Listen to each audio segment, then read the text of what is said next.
And thank you to everybody who's here tonight. I know it's December, it's cold outside, there's a lot of other places we could be, and I really appreciate you being here and your interest in networking and murder. So, in 2019, when Minneapolis was still good and safe, 39-year-old Steve Markey was murdered in an attempted carjacking. Two juveniles, aged 16 and 15 and 357 days, approached his parked car from behind, and for reasons we're never going to understand, they shot him while he was still in the car.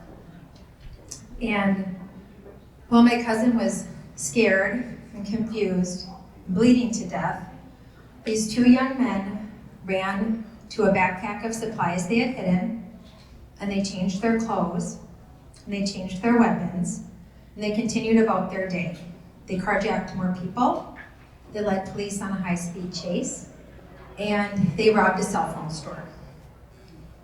And I have to pause in my story for a moment to answer questions that might be occurring to you right now about my cousin. So, what was he doing there? Was he in a bad neighborhood? Was he buying drugs at midnight?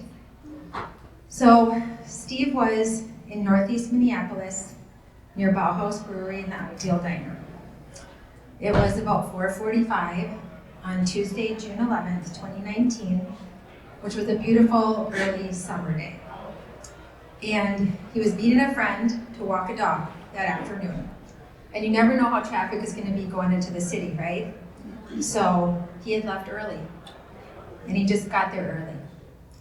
So if you've ever gotten somewhere early, and you sat in your car, wrote another email, or finished a phone call, you were doing the exact same thing Steve was doing. And you were just a lot luckier. So, these two young men had very long rap sheets, but they weren't very good at evading law enforcement. So they were apprehended fairly quickly, and the process to certify them as adults commenced. And in Minnesota, juveniles 14 to 17 can be certified to stand trial as an adult. And it's an easier process on the higher end of that spectrum. So 16 and 17-year-olds are, can be certified more quickly. So the pandemic did slow the wheels of justice, but in July of 2020, the older of the two, Jared Osman, was sentenced to 22 years in prison.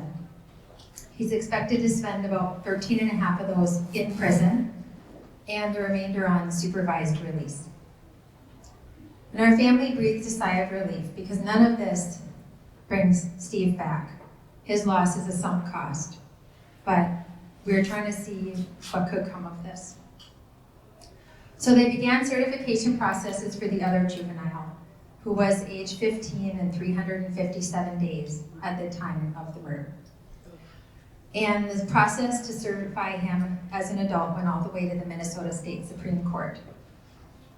And the State Supreme Court took over a year to issue its ruling because they really weighed everything. And I'm sure everybody here knows since 2019 there's been a wave of juvenile crime across our state.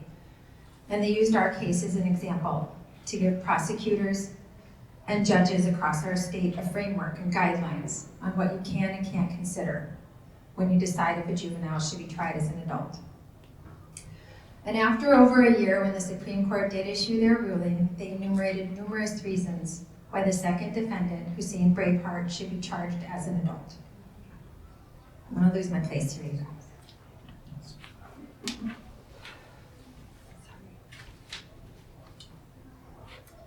So, just like you see on TV, the prosecutors are in contact with you as a victim. And they've been in regular contact with us since 2019. They told us repeatedly how this second offender had been the instigator of things, how he was the planner, how he was very dangerous, and they would never consider offering a plea deal for him that didn't include jail time. But since 2019, there had also been an election. And the former Hennepin County prosecutor had resigned. And someone new had been elected to that spot. So someone new was running the prosecutor's office. And Mary Moriarty was a former public defender for over 30 years. and she was now switching sides on the table. And she ran on a platform of justice and reform and change. And I don't think any of us disagree that our system needs change. She also, more importantly, earned the DFL endorsement.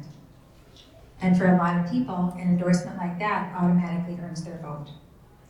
But I don't think the DFL party or the voters really understood her form of change and reform. So in August of 2023, our family was invited to meet with the prosecutors. And they said that under this new leadership, things had changed a bit. And the prison's really dangerous. And it was too dangerous for this defendant. The best thing to do would be to release him back out onto our streets for his own safety. So we were told that on Monday, they were going to offer a plea deal that would be for 5 years of probation. And that if that went through, he could be released almost immediately. Obviously, our family was pretty upset. We were horrified, and there's very little you can do.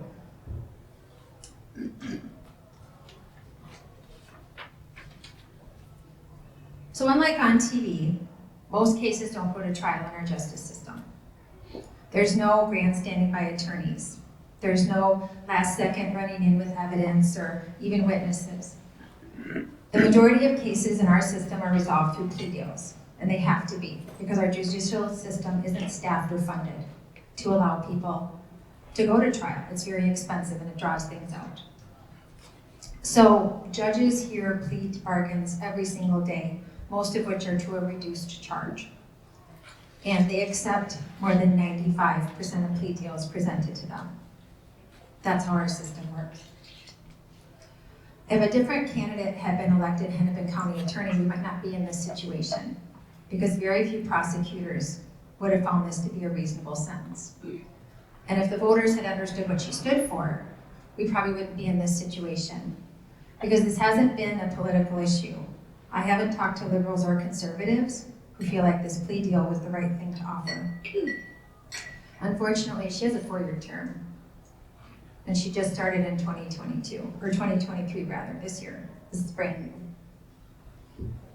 So, in this case, to offer probation as the sentence for murder requires what's called a downward departure from the sentencing guidelines. So both the prosecutor and the defense team would have to agree to it, and they would have to present arguments to a judge to explain why they would make this offer. So we went to court that day in August, and the judge heard the plea deal, and he said he would rule on it in October. And at the time, I thought that was really good news, right? He didn't accept it. You know, they accept 95% of them. But I was quickly set straight, because Steve's mother is a defense attorney, and Steve's sister worked in the Hennepin County courts for years before going into private practice as an attorney as well. And they said what I just said to you, judges accept 95% of these deals. We've just delayed our execution. So I mentioned Steve's sister, who's also my cousin, and she's more than that. She's just like a sister to me, and she's my best friend. And nobody makes my best friend cry and gets away with it. So in what has since been described as a hold my beer moment, I sprung into action. I mean, sort of. Because what could I really do? I'm not an attorney, I'm just a person. And even if I was an attorney, victims don't have standing in the courtroom. Victims are 100% reliant on the prosecutors to represent us and our interests. So, okay, I don't have standing, and all the legal knowledge I have is from TV. And so far it's been completely unhelpful. Just nothing, guys, it's not like that. And so what am I gonna do, right? But I did have a couple of things rooting for me. I'm very persistent, I'm unflaggingly optimistic, and I do know a few people. So I was able to get connected through a local TV station with Tiffany Epps. Tiffany is Zaria McKeever's sister. And when Zaria McKeever was murdered by juveniles, and they were offered another horrible plea deal, she was able to get Attorney General Keith Ellison to take the case over. And when I talked to her, she said she did that by starting an online petition.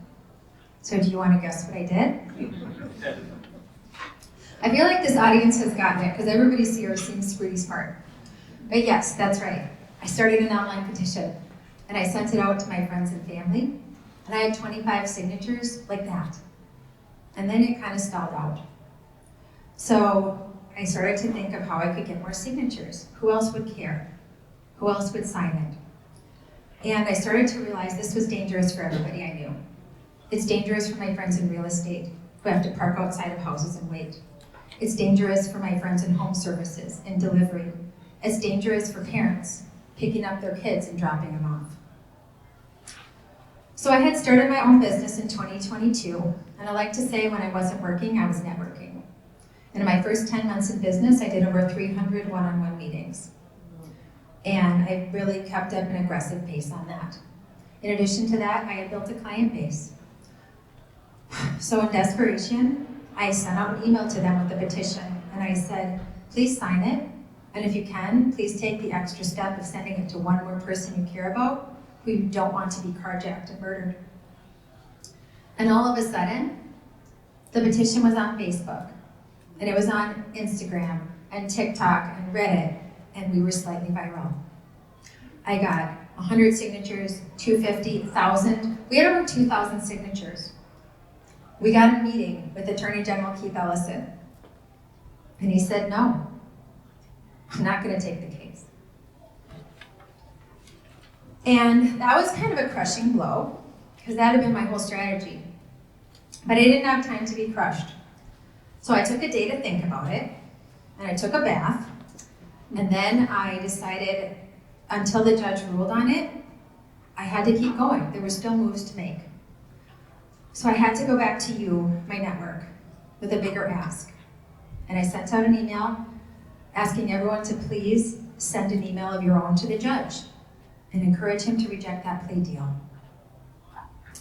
And over 100 people told me they sent a message to that judge, and more probably did without copying me. And that's an extremely large volume of correspondence on a case. And I had expanded my network. I was working now with other victims of crime and their families. Through a post I liked on LinkedIn, I met a really great attorney who represented our family pro bono. I mean, things just kept happening. I was on radio, TV, the John Justice Show called me, just all over the place. We met congressmen, senators, political candidates. We met everybody. Nobody could help us, but everybody could share and amplify our voice. So in October, we went back to court. And in my heart, I knew we lost. Judges accept 95% of plea deals. I hadn't done enough. I had failed.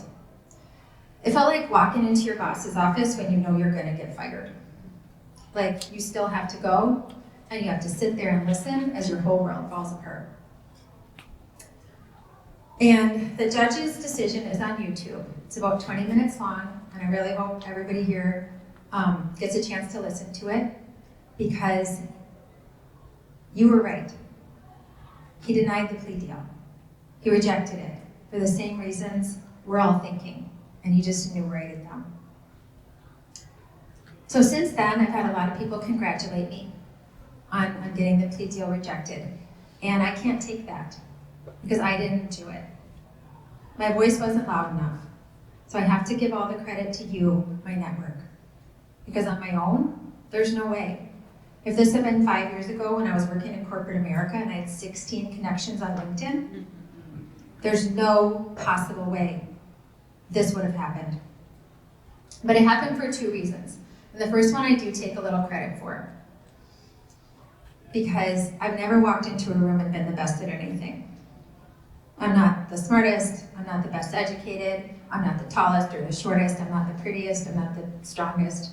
And I look around this room and that's true too. But what I will say is I will outwork you any day of the week. Because I did over 300 one-on-ones in 10 months. And I still do 5 to 7 a week. And I will always try.